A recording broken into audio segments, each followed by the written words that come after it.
guys! Panibagong araw, panibagong reaction na naman. So this time, ang ipepresent ko sa inyo is a simple recipe na magugustuhan ng mga momshies. Bakit ko nasabing momshies? Kasi ito yung mga typical na pagkain na inaayawan ng mga kids, lalo na pag dry. So ito na, magluluto ako ng ordinary hotdog. Gagawin natin siyang espesyal para yung mga bata maengganyo kumain. Kasi usually, alam natin ang mga kids ayaw kumain ng mga dry foods na walang kaartihan, walang kaetyosan. You know what I mean, mga momshies? Kaya ito, para sa inyo to, para sa mga kids nyo na pwedeng kumain ito at magugustuhan nila for sure. So, ito na, simulan na natin. Tara na!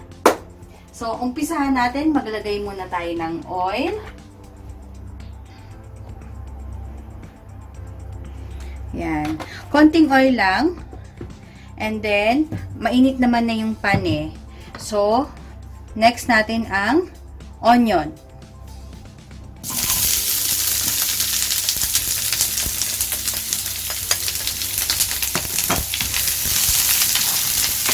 Sutayin natin mabuti yung onion.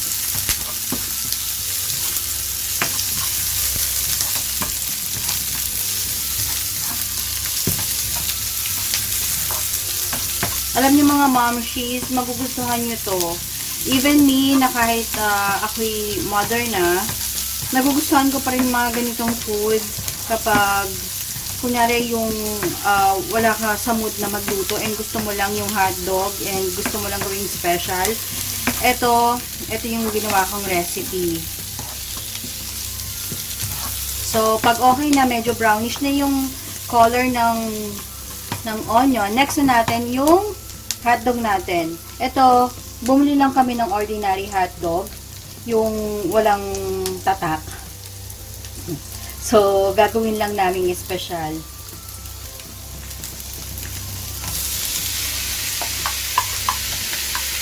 I use chicken na hotdog. Kayo, depende rin sa inyo kung gusto niyo ng beef.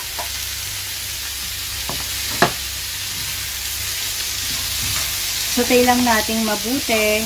Itong recipe na to, always 10 minutes lang din. Mabilis na lutuan lang din. And mura lang siya guys. Hindi siya ganon magastos. Kasi konting ingredients lang naman ang kailangan dito. Ito momshies, i-try nyo sa mga kids nyo and I'm sure they're gonna love this kind of recipe. Ang tawag ko dito is Teriyaki Hotdog.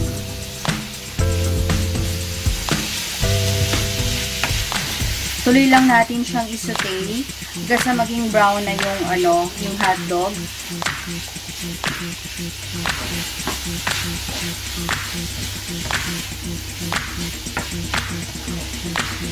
Hanggang sa maluto na siya. Ayan, tuloy-tuloy lang tayo sa pag-saute para hindi siya dumikit at masunog.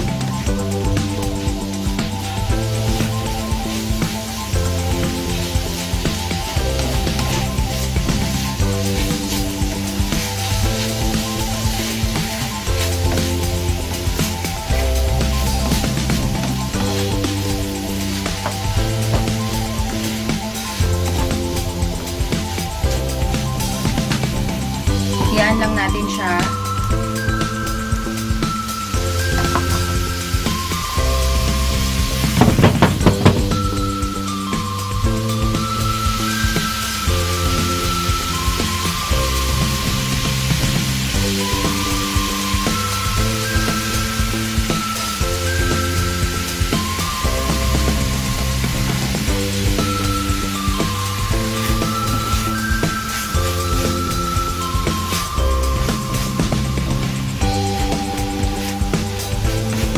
So, after this, kapag okay na siya, ang next na natin is yung teriyaki sauce.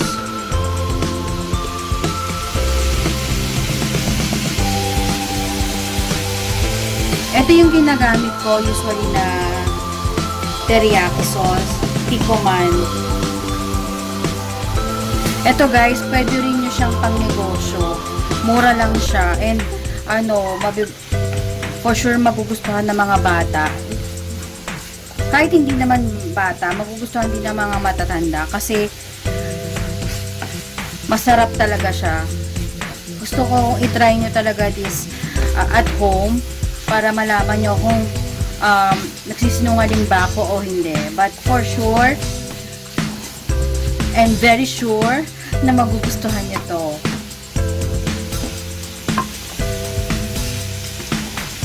So ayan, maglalagay tayo ng teriyaki sauce.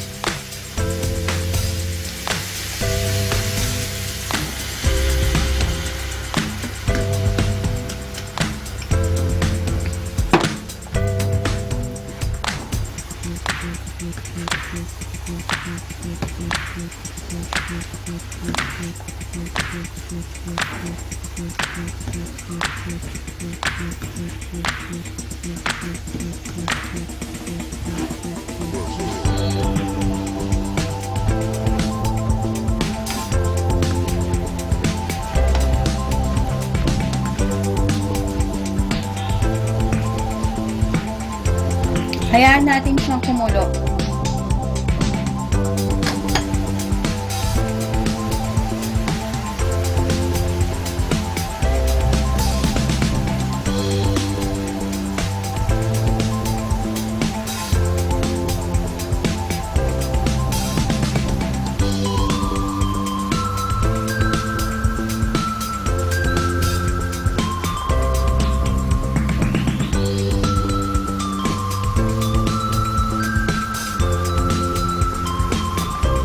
Okay, after the teriyaki sauce, maglalagay naman tayo ng konting banana ketchup.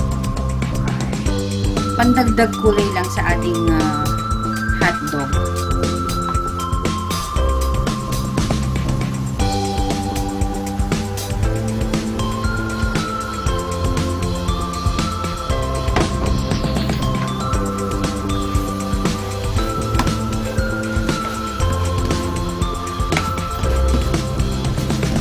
Sautayin natin mabuti.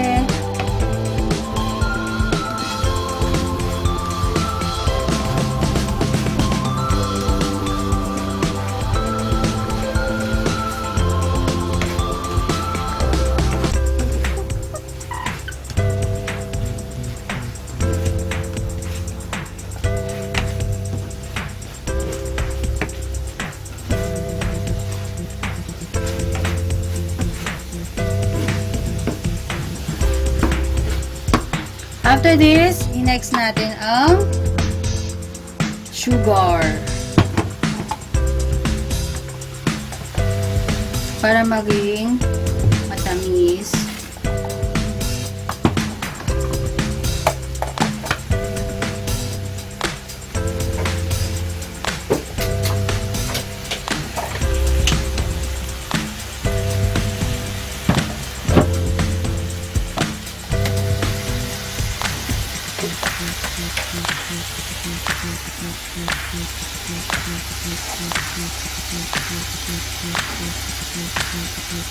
So, lagyan natin yung sugar.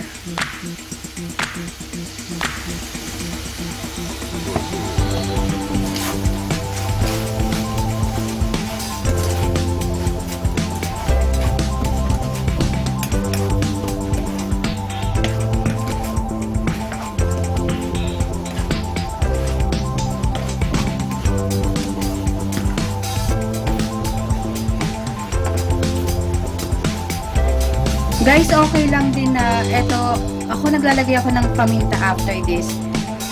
Pero yung mga kids natin, minsan ayaw nila na may pepper.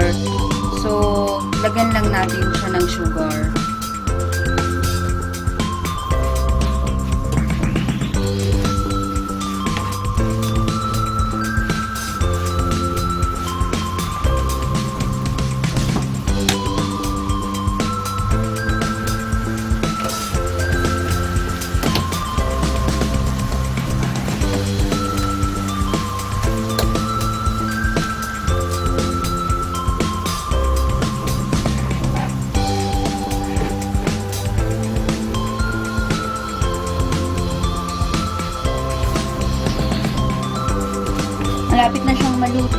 lalagyan na natin siya ng pepper.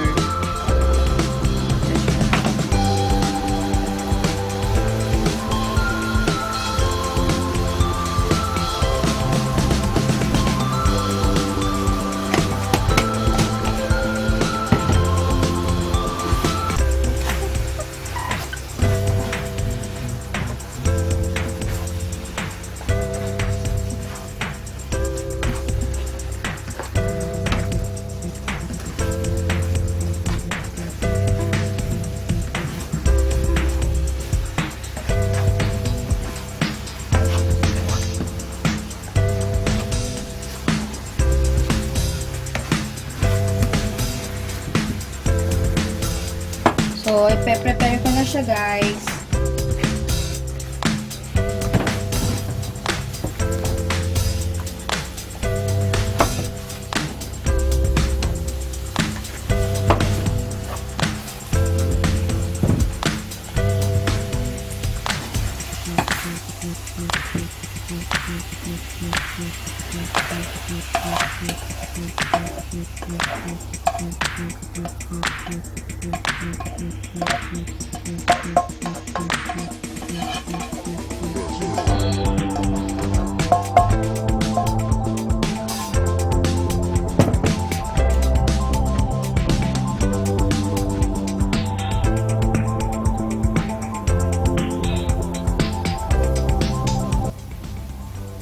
Guys, ito na yung simple recipe natin na teriyaki hotdog. And I'm sure mga momshies, magugustuhan ng kids to. And pwede natin siyang pang negosyo sa mga student meal. Kasi kung sa Pilipinas, pwede natin siyang ibenta lang ng mga 15 pesos. Kasi magkano lang naman yung mga normal hotdog, yung mga walang tatak na nabibili natin sa palengke. Pwede natin gamitin yun para mapasarap yung hotdog na simpleng hotdog lang. So, eto guys, pwede rin natin sa mga nagtitipid, no, kung kulang kayo sa budget, pwede nyong gawin to as tipid tips para sa mga momshies na nagbabudget pagdating sa pagkain. So, yun lang guys. I hope na nagustuhan niyo itong simple recipe ko na makakatulong sa inyo. And I'm sure you're gonna love this. You should try to cook this. And for more videos and updates, don't forget to click subscribe and click the bell button. Thank you! Bye!